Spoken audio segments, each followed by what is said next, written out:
We are going to look at now talking about the molecular formula from the empirical formula. So remember, the empirical formula just gives us the ratio. It gives us the correct ratio of atoms when we're comparing them.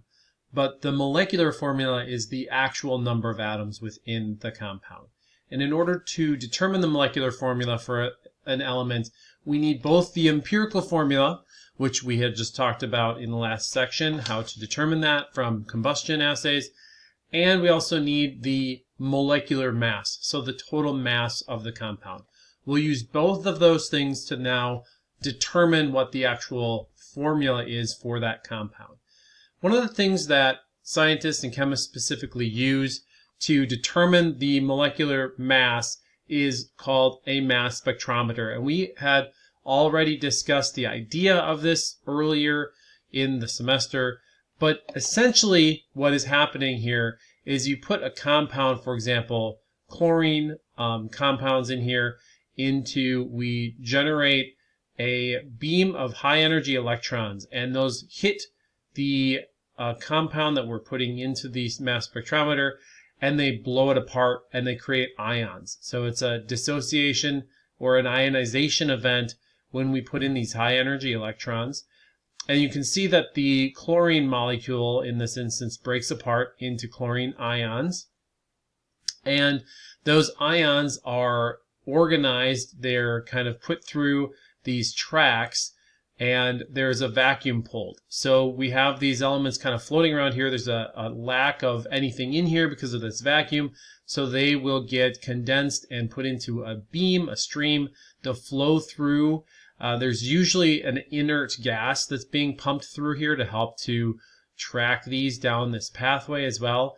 In our mass spectrometer, we currently are using hydrogen gas, sometimes use helium gas, and these little areas here help to accelerate that particle beam down.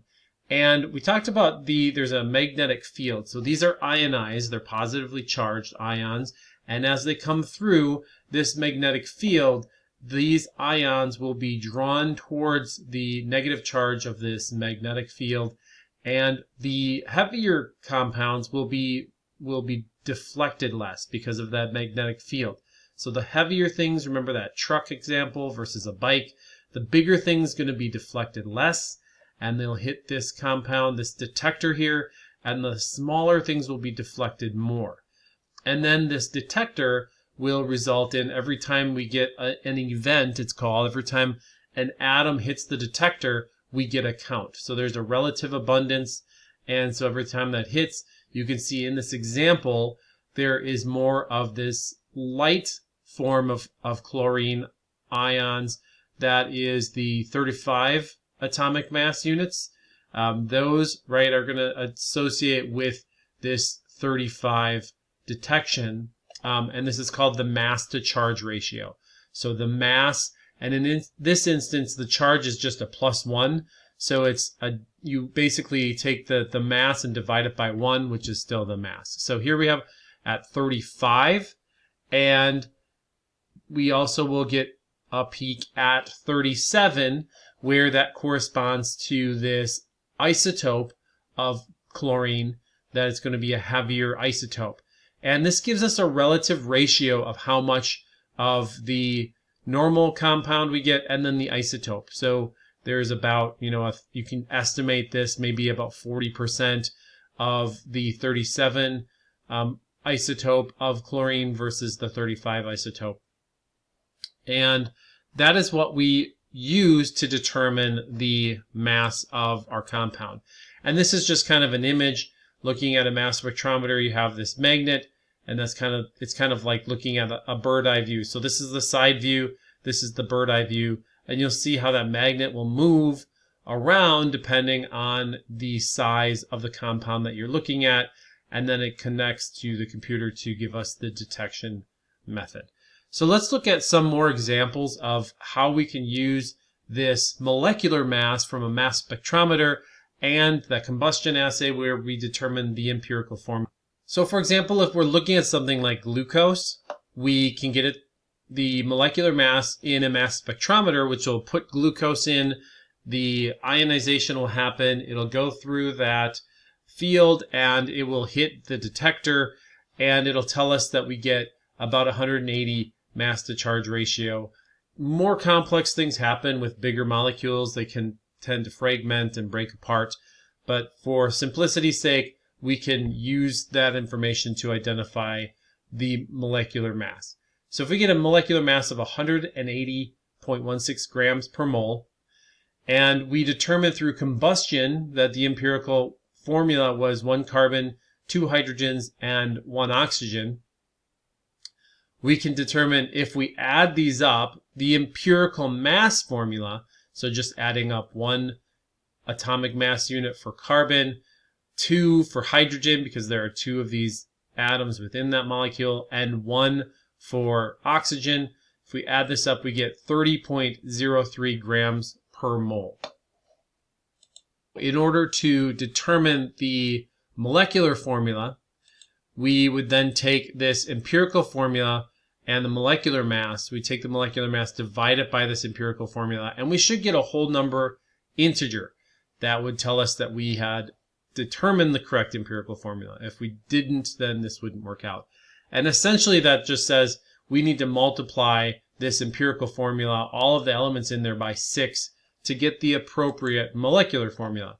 So here we take the 1 that's in carbon times 6, we get 6 carbons, 2 times 6 is 12, and then 1 times 6 is 6. So the molecular formula for glucose is C6H12O6. So this is the information that we need to use in order to determine the molecular formula from the empirical formula and from mass spectrometry data. So here's an example of another one. I'd like you to take a shot at this. Looking at the example we just looked at for glucose, we have the empirical formula for a compound made of phosphorus and oxygen was found to be P2O5. And the molar mass determined through mass spectrometry was determined to be 283.9 grams per mole. So what is then the molecular formula? So I'd like you to determine this and then post your answers in Blackboard. All right, so now I'd like you to try this again. The empirical formula of hydrazine is NH2, and I have found a mass spectrum from hydrazine. This is the you should be able to determine the molecular mass of this compound based on the information below. Show how to determine the molecular formula. So as you may not be as familiar with in terms of reading these mass spectrum, these generally you want to look at the highest molecular mass, the parent charge, and that's usually the compound that has the one of the higher molecular the mass to charge ratio values, and is the relative intensity is close to 100, so the largest peak.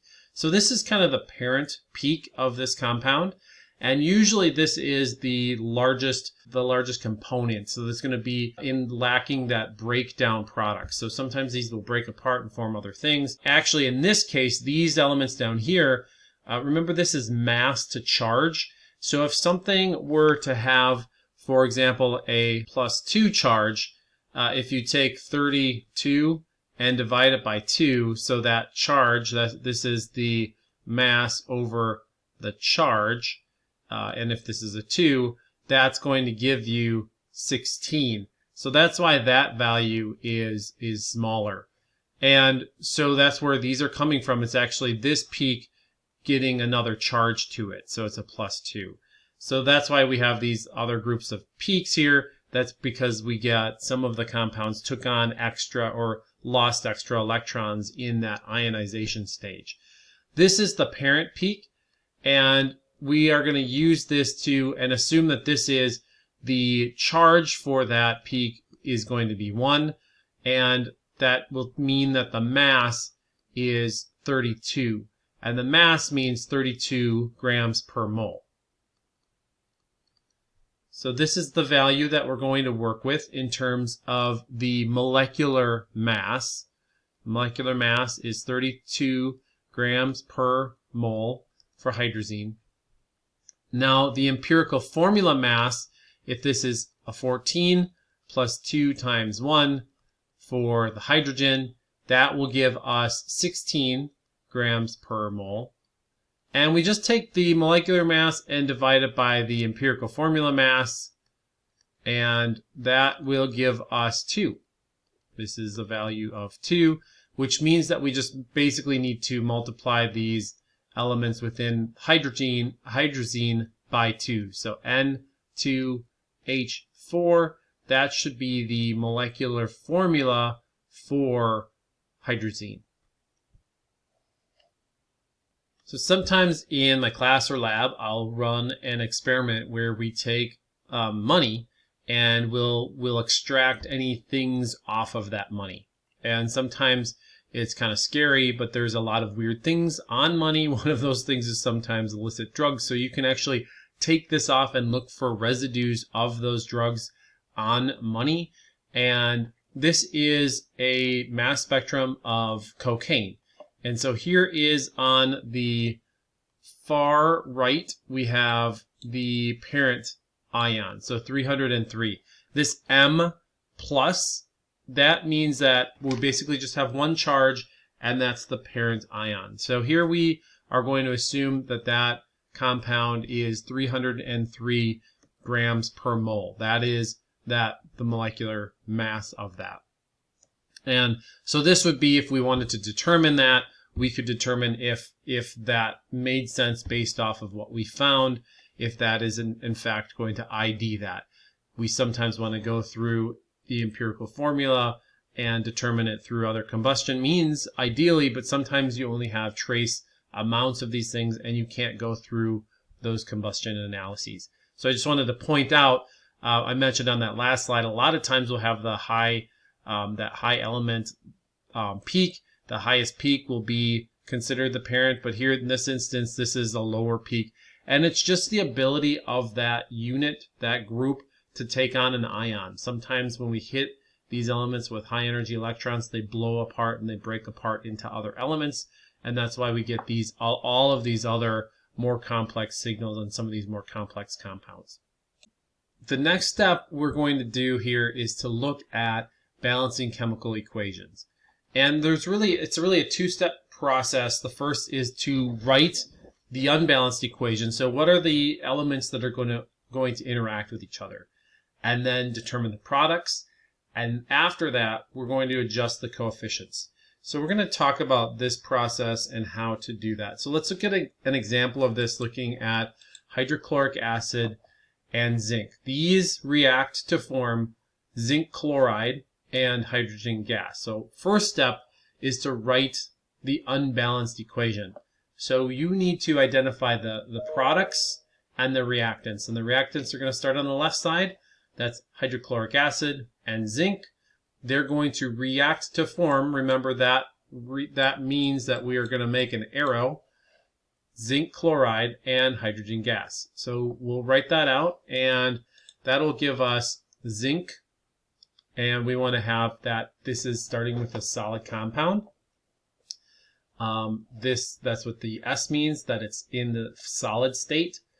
Aqueous means it is a mixture, so hydrochloric acid's diluted in water. That's what the AQ means. It's a dilution. That reacts to form is what the arrow means. Zinc 2 chloride, which was given here, and hydrogen gas, H2, and we have gas in parentheses to say that the zinc chloride is in the aqueous form and the hydrogen is in the gas state. So the zinc and then the gas. So this is the unbalanced equation. Why is this unbalanced? Because first of all, if we look at the zinc is good. We have one zinc and one zinc on both sides of the arrow. Hydrogen, we have one on the left side. However, we have two on the right side. So this is unbalanced. And let's look at the last element, chlorine.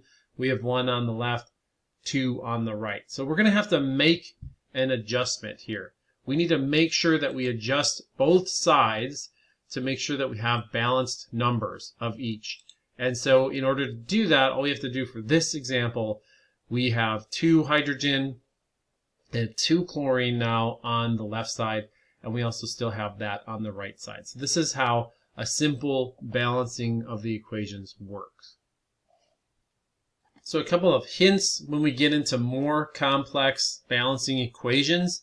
Generally, you want to try to balance the non-hydrogen, non-oxygen atoms first. That will sometimes solve your problem right away by just attacking those first and then leaving the hydrogen and oxygen later. That usually helps a little bit. And then also identify polyatomics. So I gave you a list of polyatomics in the past. It's nice to have that chart and or recognize some of those groups and then balance those as groups if they appear unchanged. So if you have one group that stays together on both sides, try to balance those as groups. Another big thing that you have to know, you cannot change subscripts. If you have an equation, you cannot change subscripts. Meaning, if I have H2O and I form O2 plus H2, I can't just say, okay, well, I'm gonna change that to O2 so then I have a balanced equation. This is a whole different compound now. H2O means one hydrogen, one oxygen, another hydrogen. That's H2O. If I write H2O2, that is saying we have something completely different. That gives me a different compound. Now, if I want to fix this problem, the way I can go about that is I can put a 2 here to change the number of these elements over here. This means that I have that prefix, that coefficient, means that I have 2 of these elements. That's what that first number means. So this is okay. I can make 2 of these, but I can't change the subscript because that changes the type, the element completely, and then it's not what you are actually, you're changing the chemical reaction, which is not the point of this. You just want to make sure you have an equal number of elements on both sides in the reaction that you're trying to examine. So now on the left side we have 4 hydrogen, 2 oxygen. Here I have 2 oxygen and I only have 2 hydrogen, so I can make that a 4 by changing again the coefficient. So balancing equations, you are only changing the coefficient, not ever the subscript. Do not do that. So let's look at a little bit more complex formula. Now, I know I mentioned in the last slide that these groups, these are polyatomics, PO4, NO3. And as long as they stay the same, as long as this group, this unit is the same on both sides, PO4, PO4, we can balance those as groupings rather than as individual atoms. All we're going to do is move those around so we don't necessarily need to recount all of those or change anything. Those can stay together. One of the first things, we're going to count the atoms, and I'm going to count the non-polyatomics first. So typically we want to, anything that I mentioned before doesn't contain an oxygen or hydrogen. I want to look at those first. So I'm going to just on the left and the right, I'm going to start looking at the silver. So we have silver nitrate and sodium phosphate. I have 1 silver element on the reactants and 3 sodium. And then on the right side, the products, I have 3 silver and 1 sodium. So I can adjust the coefficients for the silver nitrate and the sodium nitrate to 3, because then that provides that change in that unit value, right? So now if we're looking at these elements, I can, after we change that to a 3, that will change the silver to a 3, that will change the sodium to a 3.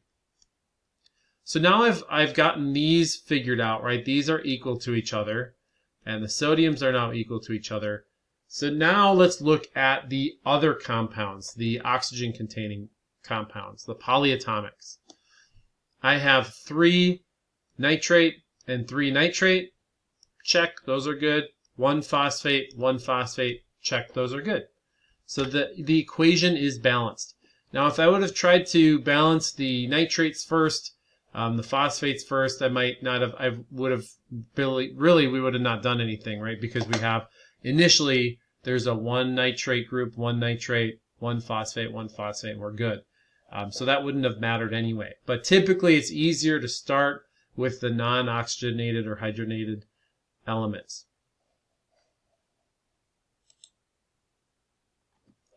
So I want you to take a little time to work on balancing these equations. Now, I have circled some of the polyatomics, but not all of them, and not all of them contain polyatomics. So you might need to identify those in that compound. Again, you cannot change subscripts.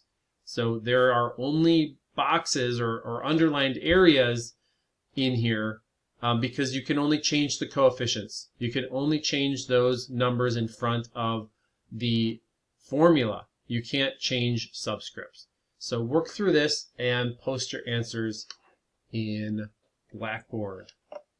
Now that you've had a chance to balance equations and make sure that the equation is balanced, now we can use these to create comparisons between reactions and products and look at the amount of compound that is created or generated in a reaction.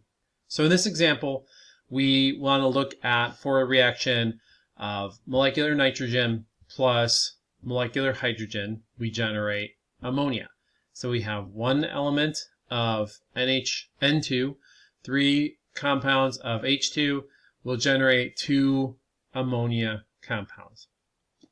So we want to look at and start with assembling what we know. What are the things that we know? And we know that for every 2 moles of NH3, we will need 1 mole of N2. So that is why we balance the equation, so that we can have these available tools. And then we also know we start with this question, 2.3 moles, that's what we have of NH3. How many moles of N2 will we have? So this is what we are going to start with. We have 2.3 moles of NH3.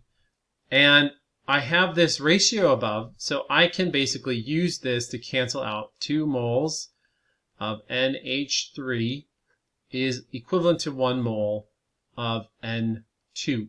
These moles cancel out, and then I can use that equation, that conversion factor, to cancel and change the units in this experiment here. So now we have 2.3 divided by 2. That's going to be 1.2 moles of N2 that are needed when we are going to produce that NH3. Okay, your turn. Now, if you have 0.575 moles of CO2 are produced in the combustion of propane, how many moles of oxygen are consumed? The unbalanced equations below. So you're going to want to balance that first. Then, once you've done that, determine the stoichiometric ratios, and then solve the same way we did. Find those equivalencies and create a conversion factor to provide the answer. So post this in our Blackboard space. So let's look at some more equations and how this works and what happens if we have something called an excess reagent. If we have ethylene and water, this is an example of how these will combine to form a new compound, ethanol. And here, what happens if the proportions are not met? So right now we have 2 carbon atoms. Here we have 2, so that's balanced. We have 4 and 2 is 6. we have a 5 and 1, that's 6, and then 1 oxygen. So this is right now, it's a 1-to-1 ratio that we need for these elements. But what happens if we have 3 molecules of ethylene and 5 molecules of water? So we have the ethylene and water. It's not a 1-to-1, it's a 3-to-5 now. Well, we're going to have excess reagent, right? So each one of these is going to pair up, and then you basically have these 2 excess groups of water that will remain after the chemical reaction. So you have to have these in equal amounts or you'll have an excess reagent. Otherwise, it's also referred to as a limiting reagent, the reagent where you only have so many, right? The ethylene in this instance is the limiting reagent because there's none of that left after the chemical reaction happens. So again, the water is excess and the ethylene is the limiting reagent. Here's an example of a limiting reactant calculation. And here we're asking how many grams of nitrogen monoxide can form when 30 grams of ammonia and 40 grams of oxygen react according to the following balanced equation. So here let's assemble our tools. Let's put together what we know. So we're going to start with our 30 grams of NH3, our 40 grams of O2. Remember, we cannot make comparisons with grams. We always have to convert to molarity to make comparisons and make conversion factors. And in order to do that, one of the comparisons, so we need to determine the molecular weight of this to turn this into moles. Nitrogen has the atomic mass of 14, hydrogen approximately 1. So I'm going to do an estimate here. We have 1 mole of NH3 is going to be equivalent to 17 grams of NH3. So that's the 14 plus 3. That's going to allow me to cancel these out, and now I'm going to be in moles of NH3. Now I can make a comparison with the moles of NH3 to the moles of nitrogen monoxide. So this is a 4-to-4 ratio.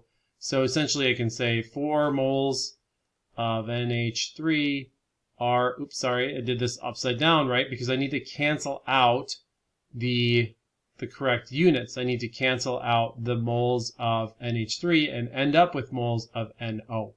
So 4 moles of NO, which is 4 here, and I have 4 moles of NH3.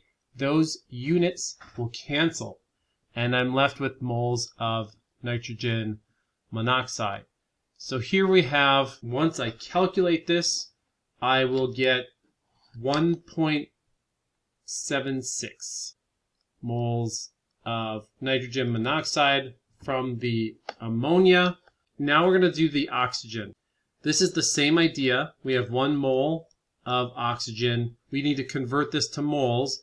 And oxygen, the approximate atomic weight is 16, so I'll have 32 grams of molecular oxygen. This will cancel out, and I'll have moles of oxygen.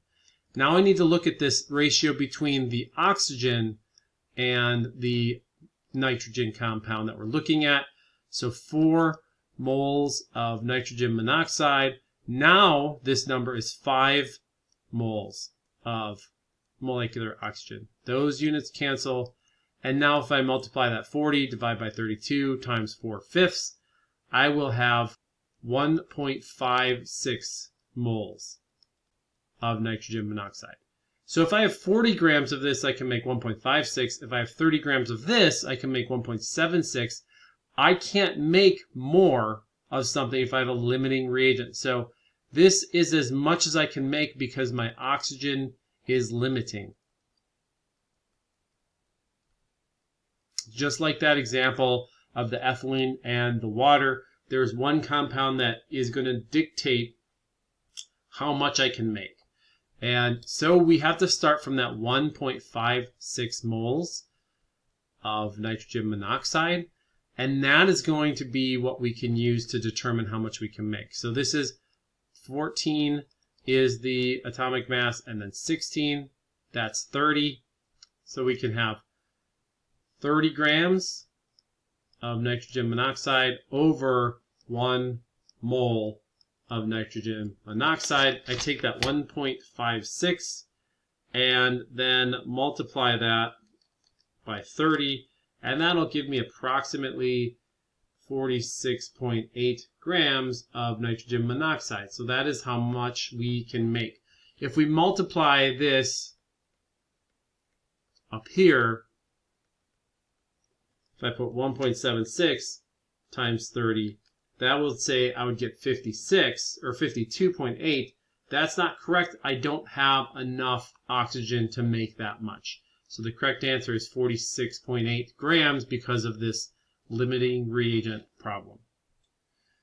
I want you to try this now. Here is a reaction. We have a certain number of grams of ammonia, grams of copper oxide, and we're going to look at, I've given you the molecular masses for these compounds, identify the limiting reagent, and then use that to determine the mass of the product. So do basically the same steps that I just set up for you, but we're just doing it with a different set of compounds.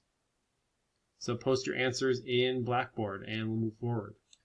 The reason that we're determining all of this is because sometimes you want to improve your process. You want to look at what you have, what you're creating, the endpoints, and sometimes you might not get out what you expect. So you might have different types of mechanical errors, or things will stick, or evaporation. But the reaction yield, this is this idea of, this is your prediction, right? The last examples, we are predicting what we should get out. And if we get less than that or more than that, something happened or our sample's not pure and there's impurities in there that would give you maybe over 100% reaction. So if we're looking at something, here's an example of reaction yield. If we have this compound, sometimes you have competing reactions. So if this is what we want to generate, we want to make phosphate chloride. We have 2 of these coming out, but there might be sometimes a competing reaction. So this will react with more chlorine gas, and then we might get a byproduct. So that will change something that's happening. We might get less of our compound than we want because we have something else happening that we weren't expecting or we didn't know about. So we have this idea of theoretical yield. So that would be based off of our initial equations that we have, the amount of product that we would expect if we had no losses and everything was perfect, right? And the actual yield's what actually comes out in the end. And determine the percent yield is pretty simple. You take what you actually got, divide it. You take what you actually received from the reaction and divide it by the theoretical yield. So what you thought you were going to get, multiply that by 100 and you get a percentage. So an example here, if you have a cookie recipe, predicts a yield of 36 cookie and only 24 obtained, what's the percent yield? So pretty simple. We have the actual was 24 and the theoretical yield was 36. We multiply that by 100 and we get the about 66.7% yield here, right? In this instance, probably you made your cookies larger than recommended. Okay, let's look at a real example with chemistry involved. So if we have 18.1 grams of ammonia, 90.4 grams of copper oxide, the theoretical yield 72.2 grams, the actual yield 58.3. What is the percent yield? So determine this, post this in our Blackboard space, and let me know if you have questions. So this is kind of just a summary, an overview of the chapter and the things that we determined in here and learned about in this chapter. When we have grams of a substance, we have to use the molar mass of that, right? We can look at the periodic table, look at that element mass on the periodic table, and that'll give us the number of grams per mole. That's the molar mass. These are conversion factors, right? These arrows provide us a conversion factor, and we have moles of our compound. We can only make comparisons when we're in moles, when we're looking at mole-to-mole ratios. We cannot make comparisons when we're in grams of elements, because that is not how it works when we're talking about compounds and chemical equations. So it have to be in molarity, never in grams. So we have to use the conversion factors to get to moles to make that comparison. Then we can use other conversion factors on either side to determine Avogadro's number, for example, if we want to look at the number of elements or molecules versus the number of moles. But there's a direct correlation here. We use Avogadro's number as that conversion factor to go from the atoms to moles, and then if we want to go from moles to grams, we have to use the conversion factors on the periodic table. So that's kind of the overall stuff that I wanted to cover in this chapter. So this kind of concludes this chapter, and we'll continue to use these ideas throughout this semester.